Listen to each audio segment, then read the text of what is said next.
오늘 주신 하나님 말씀은 요한계시록 3장입니다. 요한계시록 3장 14절에서 22절까지 말씀입니다. 요한계시록 3장 14절에서 22절까지 말씀이요. 제가 한 절, 여러분 한 절 교독하십니다. 라오디게아 교회의 사자에게 편지하라. 아멘이시오. 충성되고 참된 증인이시오. 하나님의 창조의 근본이신 이가 이르시되 내가 내 힘을 아노니 내가 차지도 아니하고 뜨겁지도 아니하다. 내가 차지 내가 이같이 미지근하여 뜨겁지도 아니하고 차지도 아니하니 내 입에서 너를 토하여 버리리라. 내가 나를 나는 자라 부여하여 부족한 것이 없다. 내 공부하는 것과 가려는 것과 나는 것과 눈먼 것과 벌거벗은 것을 알지 못하는구나. 내가 너를 권하노니 내게서 불로 연단한 금을 사서 부요하게 하고 흰 옷을 사서 입어 벌거벗은 수치를 보이지 않게 하고 안약을 사서 눈에 발라 보게 하라. 무릎 꿇며 사는 자를 책망하며 심해하니 그러므로 내가 열심히 행하라. 올지어다 내가 문 밖에 서서 두드리노니 누구든지 내 음성을 듣고 문을 열면 내가 그에게로 들어가 그와 더불어 먹고 그는 나와 더불어 먹으리라. 이기는 그에게 내가 용사에 함께 앉게 주시를 내가 이기고 너와 용사에 앉는 것과 같이 하라. 같이요. 이기는 자는 성령이 교회들에게 하신 말씀을 들을지어다. 아멘. 오늘 말씀을 함께 보면서 먼저 좀 제가 준비한 그 비디오 동영상 짧은 비디오 클립을 하나 보길 원하는데 제가 페이스북에서 발견했는데 아마 여러분 중에서도 워낙 유명해서 요즘에 많이 돌아다녀가지고 보셨을 수도 있겠어요. 태국에서 만들어진 비디오 영상인데 그 태국 생명보험 회사에서 만든 거예요. 그런데 너무 감동스럽게 잘 만들었어요. 이것을 제가 보험 광고하느라고 보여드리는 게 아니니까 보시면서 저걸 가지고 무슨 말씀 하시려고 하는지 주의 깊게 보시고, 그리고 그 밑에 나오는 자막이 영어로 나오긴 하는데 짧게 나오거든요. 그것을 한번 주의 깊게 보시면서 먼저 영상 보시고, 이걸 보고 나서 밑에 댓글이 많이 달렸더라고요. 그 댓글에 인상 깊은 댓글들을 몇 개 제가 좀 추려왔는데 이런 댓글이 있어요. 보면 기분 좋아, 이렇게 댓글을 하신 분이 있고, 어떤 분은 우리도 그냥 하면 돼요, 그냥, 이렇게 하신 분도 있고, 잘 만들었다, 울었다, 이렇게 하신 분도 있고, 오늘 지친 마음은 이것으로 힐링일세, 이렇게 하신 분도 있고, 보면 기분 좋아져, 이런 분도 있고, 어떤 분은 뻔하디 뻔한 내용, 그런데 잠깐만 나 눈물 좀 닦고, 이렇게 하시는 분도 있었어요. 여러분이라면 이 영상을 보고 밑에 댓글을 다신다면 뭐라고 하시겠어요? 감동 먹었다, 눈물 난다, 기분 좋다, 지친 마음에 위로를 얻었다, 광고 영상 참 잘 만들었다, 우리는 저런 영상 언제 만드나, 이런 얘기 하시겠어요? 저도 이 영상을 보고 울었습니다. 그래서 저도 앉은 그 자리에서 4번을 돌려봤어요. 4번을. 4번을 돌려보니까 볼 때마다 의미가 새로워지더라고요. 두 가지 때문에 마음에 감동이 되는데, 첫 번째는 여러분들과 마찬가지로 잠잠한 그 감동이 밀려왔어요. 소망을 잃고 삭막해진 삶의 그 곳곳에 먼저 작은 사랑과 소망의 씨앗을 심었을 때 그 변화들이 일어나는 것, 그것에 감동이 되었습니다. 정말 저렇게 되기를 바라는 마음도 있고, 한편으로는 또 저렇게만 되지 않는 현실에 대한 아픔, 안타까움도 있기 때문입니다.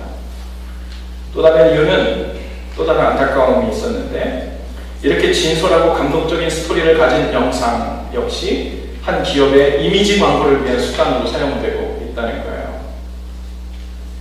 고객들에게 이러한 감동을 상품으로 만들어주고, 그 대신 그 좋은 이미지를 가진 그 기업이 상품을 많이 팔아서 우리는 부자가 되겠다. 여기는 우리 부자 안 돼도 돼, 무명인이 돼도 돼, 이름 안 알려도 돼, TV 안 나와도 돼, 이렇게 살면 되잖아 하고 마치 그 세상 사는 아주 진리를 우리에게 얘기하는 것 같이 하는데, 사실은 그 뒤에는 그 감동을 먹이고 우리가 그렇게 되겠다, 부자가 되겠다, 돈 많이 벌겠다 하는 이야기가 들어있는 거예요.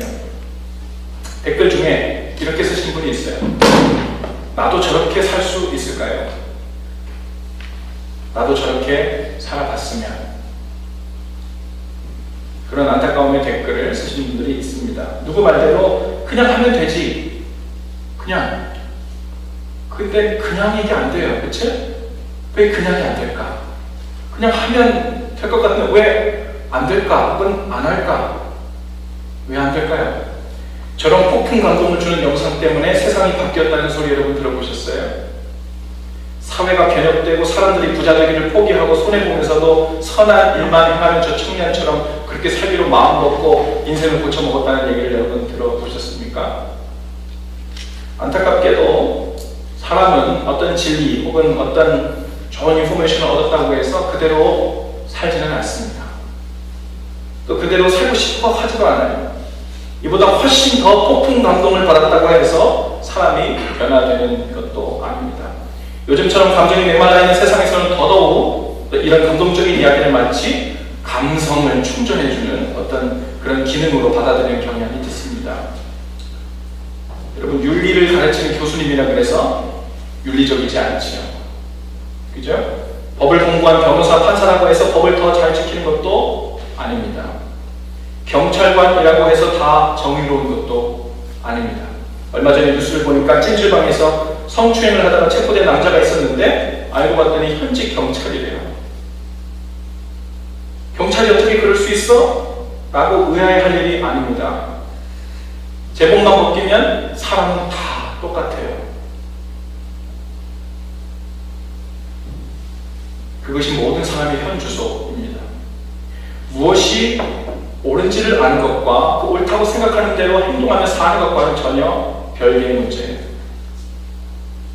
그러니 윤리학 교수라는 직함 때문에 우리가 존경할 일도 아니고 변호사, 판사라고 해서 더 좋은 인간성을 기대할 것도 아닙니다. 도대체 왜 이런 일이 일어나는 걸까? 옳다고 생각하는 대로 왜 살지 못하고 그것이 저렇게 살아야 감동을 막 하는데도 내 삶을 저렇게 바꿔서 살아봐야지 하는 왜 그런 결정을 하지 못할까? 우리가 죄인이기 때문입니다. 죄인. 여러분, 죄인이라는 말의 의미를 어디까지 해석하고 어디까지 받아들이세요? 그냥 죄 지어서 죄인만의 문제가 아니에요. 우리는 우리 안에 하나님께서 원하시는 뜻을 알면도 불구하고 무엇이 옳은 줄을 알면도 불구하고 그것을 행할 능력이 없는 거예요. 그리고 그것을 그렇게 살고 싶은데도 그렇게 살지 못하고 살지도 않는 거예요. 그게 죄인이에요. 선이 무엇인지 알지만 선을 행할 능력이 우리에게 없습니다. 그것이 인간이 처한 가장 비참하고도 무력한 상태예요. 그것이 얼마나 처절하게 비참하고 무력한지 인간 스스로 해결할 수 있는 방법이 없어요. 교육을 열심히 하면 사람이 변할 줄 알았는데 교육을 잘 받아도 지능적인 범죄만 늘어날 뿐이에요. 윤리 도덕을 아무리 가르쳐놔도 윤리 도덕의 법망만 피해가서 죄를 지을 뿐이에요. 도대체 방법이 없어요. 그래서 우리는 스스로 구원할 수 없습니다. 그래서 예수님께서 오신 줄로 믿습니다. 딸이 둘 있는데요. 큰딸이 이제 7살 하는데 우리 유한인데 유한이 손에 약간 아토피가 있습니다. 그래서 컵케이크 같은 것 그 위에 얹어진 크림, 그 좀 싱싱하지 않은 프레시하지 않은 그런 크림이 올려져 있는 것을 많이 먹으면 금세 여기가 이제 빨개지고 손이 가렵기 시작하고 약을 바르고 잘 되고 그래요. 그런 사실은 이제 유한이 본인도 잘 알고 엄마 아빠도 반복적으로 경험해서 잘 알기 때문에 조심하려고 합니다. 그런데 문제는 아이가 아직 알기 때문에 그것이 너무 먹고 싶은 거예요. 누군가 컵케이크를 선물해주면 그 지장이 없을 정도로 어느 작은 양 정도만 간신히 좀 안타까우니까 엄마 아빠라도 할 수 없이 주긴 하지만 어느 이상 양을 먹지 못하게 합니다. 그거 먹으면 얘가 얼마나 힘들어할 줄 뻔히 아니까요. 그런데 유한이도 그걸 이해해요. 한두 번 경험한 게 아니거든요. 너무 간지럽고 아파서 잠을 못 잘 정도까지 막 되니까 잘 아는데 문제는 그 손이 간지러운 고통도 잘 아는데 그것을 못 먹는 고통이 또한 있다는 거예요. 여러분, 어떤 경우에는 먹지 말아야 하는 이유를 알지만 그것도 못 먹는 것이 너무 속상해서 울게 되는 거예요. 먹으면요 간지럽고 그 간지러운 고통 때문에 속상해서 울고, 안 먹으면 너무 먹고 싶은데 그걸 못하게 해서 속상해서 울고. 이게 죄인의 현주소예요. 죄를 짓고 싶은 마음이 막 있어요. 그걸 못 지내니까 막 감당이 안 돼, 속에서. 그래서 고통스럽고, 죄를 짓자니 그 죄로 인한 고통 때문에 이러지도 저러지도 못하는 그 고통이 우리 안에 있죠. 무엇이 옳은지, 무엇이 살 길인지, 무엇이 하나님께서 원하시는 삶인지 잘 알아요. 그런데 우리 안에 그대로 살 능력이 없는 거예요. 그 옳은 대로 살려니까 내 속에서부터는 그렇게 살기 싫어하는 죄의 본성이 발버둥치면서 울부짖는 거예요. 때로는 눈물이 날 정도로 고통스럽고 참기 힘듭니다. 안팎에서 줄다리기를 막 하기 시작하는데 우리는 그 중간 어딘가에서 어떻게 할 줄을 모르고 어느 쪽도 선택할 줄을 몰라서 아프고 속상해서 발만 동동 구르고 있는 상태, 그것이 죄인인 우리의 현주소예요. 이 동영상을 보면서 또 한 가지 든 생각이 있었습니다. 이 동영상에 등장하는 총각 청년의 삶이 마치 성경에서 이야기하고 있는 그리스도인의 삶과 많이 닮았다는 거예요. 단순히 남을 도와주고 선한 일을 했다는 이야기를 하는 것이 아니라, 유명하진 않지만 부자가 되지 못하겠지만 그보다도 더 큰 하늘나라의 가치에 소망을 두고 살아가는 그 삶의 태도, 그것이 성경에서 말하는 그리스도인의 삶의 태도와 너무너무 흡사하다는 겁니다. 고린도서 6장 9절에서 10절에 보면 사도 바울이 이렇게 고백합니다. 우리는 무명한 자 같으나 유명한 자예요. 죽은 자 같으나 보라 우리가 살아있고, 징계를 받은 자 같으나 죽임을 당하지 아니하고, 근심하는 자 같으나 항상 기뻐하고, 가난한 자 같으나 많은 사람을 부유하게 하고, 아무것도 없는 자 같으나 모든 것을 가진다로다. 아멘. 실제로 이렇게 살았던 사람들이 있었고요. 그리고 지금도 이렇게 사는 사람들이 있습니다. 또 실제로 이렇게 살 수 있는 길을, 방법을 분명히 아는 사람들이 있습니다. 그들의 이름이 참 그리스도인이에요. 오늘 본 동영상의 내용 전개 가운데서 한 가지 제가 동의하지 못하는 부분이 하나 있는데, 그것은 무엇이냐면 한 사람의 삶을 변화시킬 수 있는 동기, 그것을 너무 과소평가해서 인간적인 감동에만 의존하고 있다는 거예요. 동영상을 만들 때 아주 감동적인 묘사와 대사들을 사용했습니다. 부자가 되지는 못하더라도, 유명해지지는 못하더라도 그 대신에 감동으로 보상받고 삶에 대한 깊은 이해로 보상받고 사람들의 사랑을 받으며 살 수 있다 라고 했습니다. 물론 감동, 사람들의 인정과 사랑, 깊은 정을 나눔으로 인한 그 사람 사는 재미, 그것도 좋은 동기일 수 있어요. 하지만 그런 것만으로는 사람들이 동경을 할지 몰라도 실제로 자신의 인생을 저 청정같이 살아보겠다 하고 삶을 송두리째 던지지는 않습니다. 또한 우리의 현실은 저런 동영상의 내용처럼 딱딱 맞아떨어지는 감동과 사랑의 보상이 준비되어 있지 않은 경우가 더 많다는 것을 모두가 잘 알기 때문에 저 감동 영상을 아무리 봐도 저것 때문에 사람이 변하거나 세상이 변하거나 다 저렇게 살자라고 나서지는 않는 거예요. 그렇다면 이런 감동과 사람들의 정과 사랑이 기대치만큼 보상으로 주어지지 않는다고 해도 이러한 베푸는 삶, 돕는 삶, 구걸하는 사람에게 끝까지 소망을 곱배기로 품어주는 삶이 어떻게 가능할까? 이 땅의 감동과 사람들의 정과 사랑이라는 그 보상보다도 더 흔들리지 않는, 더 훨씬 더 큰 그 어떤 동기와 소망이 우리 가운데 있어야 저 일이 가능하다는 거예요. 여러분, 그것이 바로 하나님의 사랑인 줄 믿습니다. 영선형이 얘기한 것처럼 저 높은 곳에서 가장 낮은 곳으로 우리를 살리시려 오신 그 사랑, 가장 먼저 되신 분이 가장 낮은 자를 구원하시려고 여기까지 오신 분, 그 사랑이 얼마나 큰지 우리가 다 이해할 수 없어요.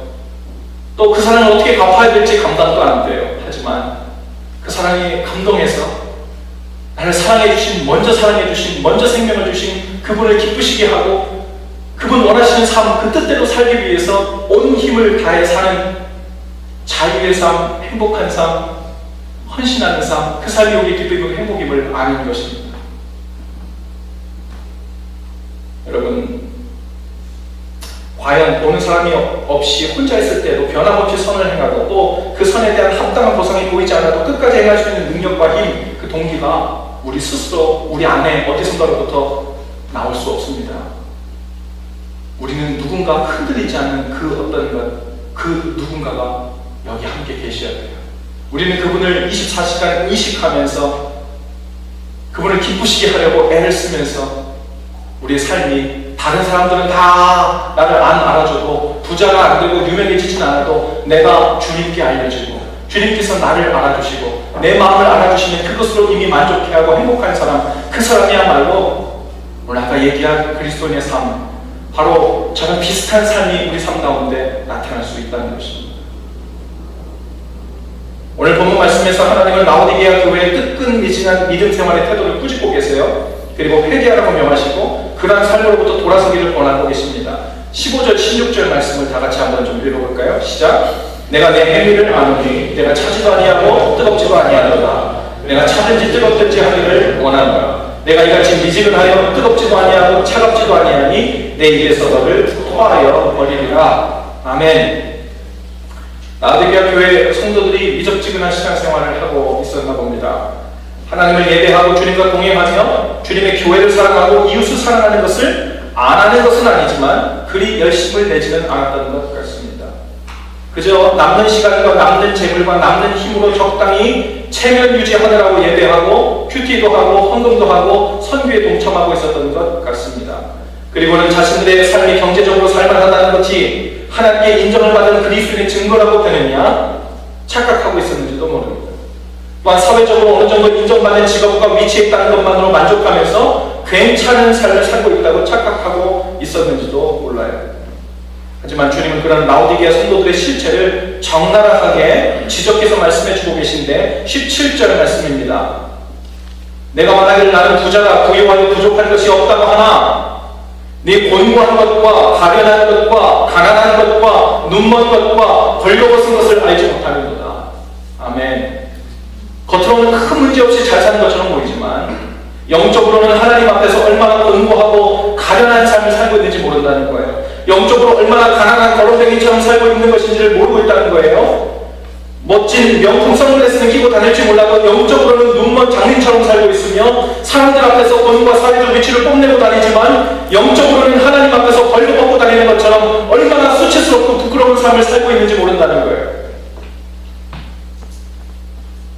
여러분, 성령님께서 바로 이 라오디 교회 성도들에게 하신 이 말씀이 바로 저와 여러분의 모습을 두고 하시는 말씀으로 들리지 않습니까? 하루를 살면서 몇 번이나 우리와 동행하시는 주님을 의식하며 사십니까? 주님의 뜻인지 아닌지를 물어야 할 많은 경우에도 얼마나 자주 주님의 시선을 회피하고 그 음성을 무시하며 삽니까? 주님의 손짓을 보아도 못 본 것처럼, 성령님을 통한 주님의 음성을 들어도 못 들은 것처럼 그야말로 얼굴에 철판을 깔고 대하지 않습니까? 이런 우리의 모습이 주님의 눈에 가련하고 곤고하고 눈멀었고 벌거벗은 것과 같다는 거예요. 그런데 문제는 우리가 스스로 생각하기를 나는 괜찮다, 나는 부자라 부유하다, 이만하면 평균 이상은 된다 라고 자위하면서 살고 있다는 거예요. 얼마나 통탄할 일이 아니냐고 오늘 우리에게 말씀하는 것입니다. 주님은 그런 성도들에게 이렇게 권고하세요. 18절 말씀입니다. 다 같이 한번 읽을까요? 시작. 내가 권하노니 내게서 불로 연단한 금을 사서 부유하게 하고 흰옷을 사서 입어 벌거벗은 수치를 보이지 않게 하고 안약을 사서 눈에 발라보게 하라. 아멘. 무슨 뜻이에요? 여러분, 금으로 상징되는 세상의 재물 때문에 부자라고 여기지 말고 연단된 믿음으로 진정한 재산을 삼아서 부유한 삶을 살아야 된다는 말씀입니다. 어떤 삶의 문제가 생겼을 때 해결해 줄 것 같은 세상의 돈과 금을 의지하지 말고 어떤 상황에도 평안과 기쁨을 빼앗기지 않고 살게 해주는 연단된 믿음, 그것으로 믿을 구석을 삼아 풍요한 삶으로 나아가야 된다는 말씀입니다. 또 흰옷이라는 것은 인간의 모든 죄와 허물을 덮으시는 십자가의 구속의 은혜, 용서의 은혜를 말합니다. 우리 속사람으로는 시기하고 질투하고 간음하고 분노하면서도 겉만 멋진 옷으로 가리고 뽐내고 다닐 생각하지 말라는 거예요. 날마다 십자가에서의 구속의 은혜와 죄사함의 은혜로 영적인 옷을 입고 그 죄를 가리우며 다닐 생각을 하라고 오늘 우리에게 권고하시는 것입니다. 또 하나, 안약을 사서 눈에 발라보게 하라. 그 뭐예요? 우리가 눈 멀었다는 겁니다. 우리가 그리스도인으로서 이 땅을 사는데도 우리 눈에는 뭐만 보고 산다고요? 하나님 나라는 안 보고 눈앞에 보이는 이 세상만 보고 사는 거예요. 그것이 그리스도인이지만 눈 머는 겁니다. 그리스도인이 되었다는 것은 하나님의 나라를 보는 눈이 열려야 돼요. 그것은 우리 스스로 이런 피지컬 아이로 되는 것이 아니라 성령님께서 우리에게 그런 통찰력을 주셔야 될 줄로 믿습니다. 눈에 보이는 이 세상 것들에 시선을 주지 말고 하나님 나라를 보며 살게 해주는 성령님의 그 통찰력 그리고 인도하심으로 살기를 더욱 구해야 된다는 말이에요. 그래서 주님은 우리에게 회개를 명하십니다. 19절에 물은 내가 사랑하는 자를 책망하여 징계하노니 그러므로 내가 열심을 내라 회개하라 말씀하고 있어요. 무엇을 회개하라는 걸까요? 동영상에 나오는 청년처럼 착한 일 많이 안 하는 것 회개하라는 거 아닙니다. 남을 많이 도와주지 않은 것 회개하라는 말이 아니에요. 죄 중에 가장 큰 죄는 살아계신 주님께서 나를 구원하신 주님께서 생명 주신 주님께서 나와 동행하신다고 약속해 주시고 실제로 함께 계심에도 불구하고 주님을 코앞에 모시고 살면서도 무시하면서 의식하지 않고 내 멋대로 살고 있는 것, 이것이 가장 큰 죄입니다. 우리가 주님 앞에 주일 성수 다 했다고, 웬만한 율법들 다 지켰다고 우리가 주님 앞에 죄가 없는 것이 아니에요. 평균 이상의 보통 사람은 없는 의인이 되고 있는 것이 아닙니다. 하나님께서는 그 기준으로 우리를 보시는 게 아니라 내가 오늘 너와 동행한다고 했는데 네가 오늘 나를 몇 번 의식하고 어떤 상황에서 나를 무시했느냐, 어떤 상황에서 내가 여기 있는 줄 없는 줄 생각지도 않고 네 맘대로 살고 있느냐, 네가 정말 기도할 때 내 소유라고 얘기해놓고 The Lord, 주님께서 내 주인님이라고 얘기해놓고 네가 나를 주인으로 인식을 하고 있니? 나에게 뭘 물어봤니? 나를 의식하며 살고 있니? 주님을 무시하며 의식하며 살지 않을 때 그것이 우리의 죄 중에 가장 큰 죄라는 거예요.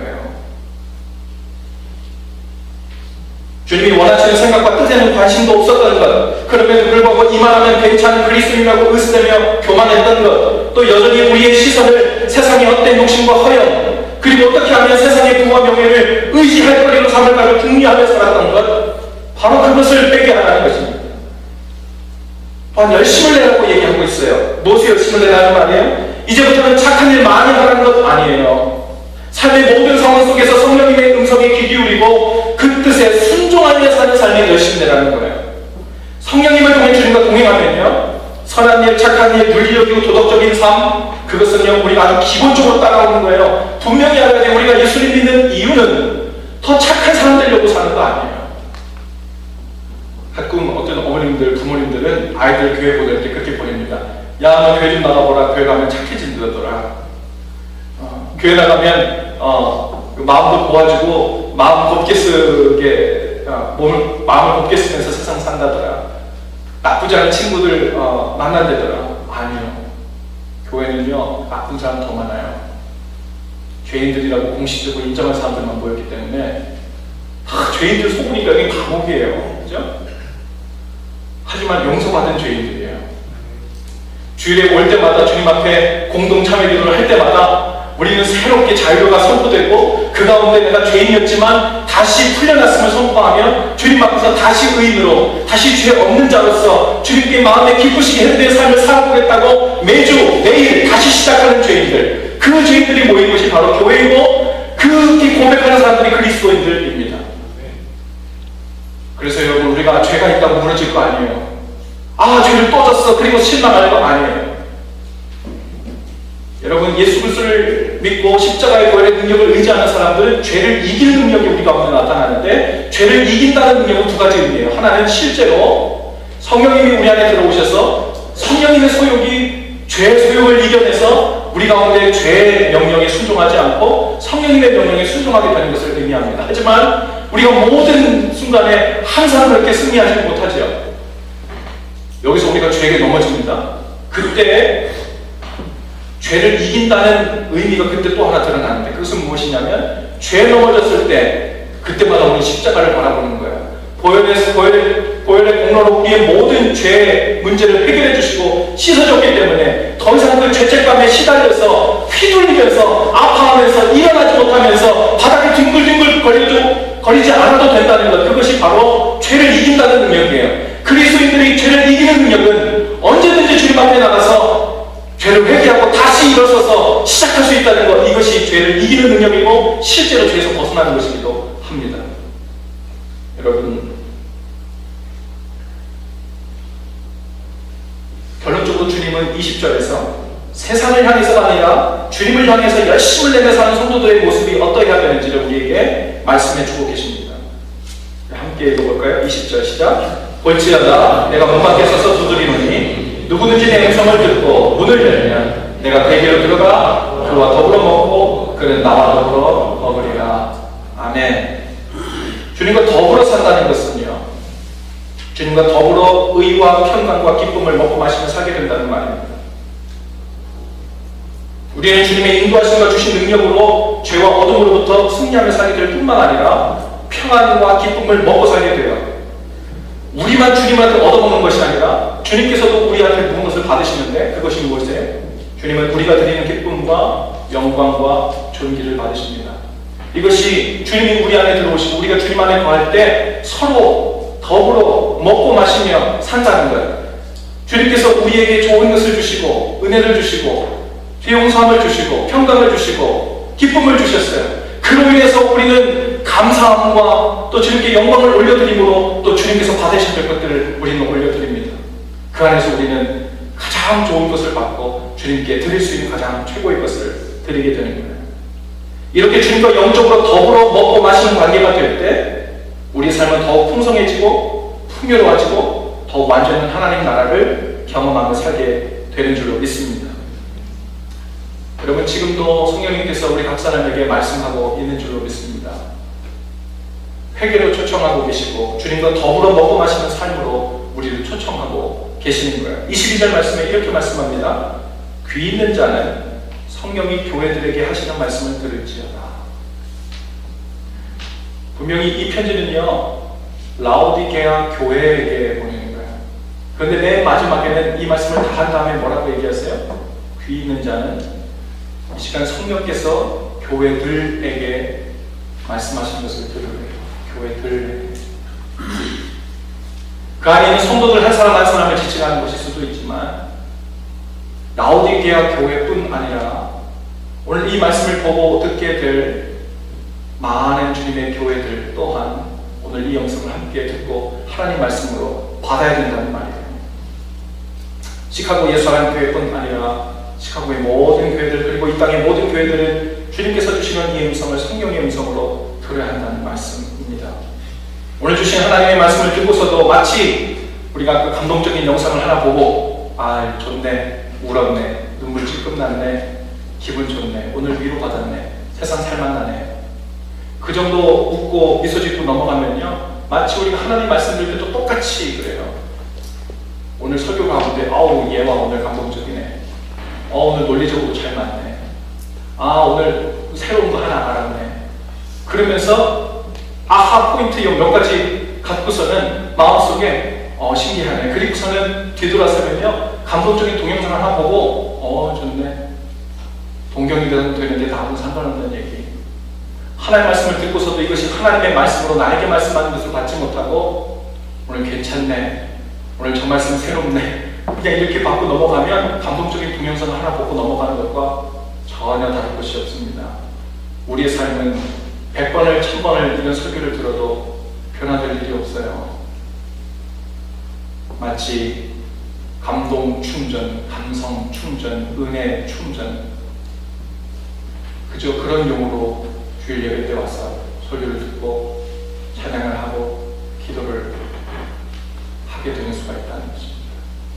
오늘 이 시간 라오디게아 교회 성도들에게 주신 이 말씀을 성령께서 저와 또한 여러분 뿐만 아니라 우리 교회 전체를 위해서 주시는 말씀으로 받아서 뜨뜻미지근했던 믿음 생활을 회개하고 주님과 더불어 사는 삶으로 들어가기를 원하는 여러분, 마음속에 그렇게 느끼고 그렇게 결단하시는 분 오늘 이 시간 초청합니다. 자리에서 좀 다 일어나셔서 주님 앞에서 우리 결단과 의지를 보이시고 저와 함께 결단의 기도를 함께 하실 수 있기를 바랍니다.